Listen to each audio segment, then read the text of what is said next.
અલથાણમાં સગીરાની છેડતી બાદ આક્રોશ, ગણતરી મિનિટોમાં આરોપી સેફ ઝડપાયો. સુરતના અલથાણમાં સગીરાની છેડતી મામલે પોલીસ સ્ટેશન બહાર ભારે હોબાળો.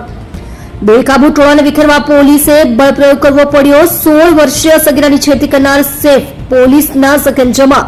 ડીસીપી નિધિ ઠાકુરે ઘટનાક્રમની વિગતવાર માહિતી આપી. સુરતના અલથાણ વિસ્તારમાં ગઈકાલે રાત્રે સગીરાની છેડતી મામલે ભારે હોબાળો મચી ગયો હતો. કોચિંગ ક્લાસથી ઘરે પરત ફરી રહેલી 16 વર્ષીય સગીરાનો પીછો કરી સેફ નામના શખ્સે છેડતીનો પ્રયાસ કરતા સમગ્ર પંથકમાં રોષ ફાટી નીકળ્યો હતો. ઘટનાની જાણ થતાં જ પોલીસે ગણતરી મિનિટોમાં જ 35 થી 40 વર્ષના આરોપી સેફની અટકાયત કરી લીધી હતી. જોકે પોલીસ સ્ટેશન બહાર અંદાજે 300 થી વધુ લોકોનું ટોળું એકઠું થઈ ગયું હતું. ટોળું બેકાબુ બનતા આખરે હળવો બળપ્રયોગ કરી તેમને વિખેરવાની ફરજ પડી હતી. વધુ વિગતો જાણવા માટે જુઓ વિડીયો.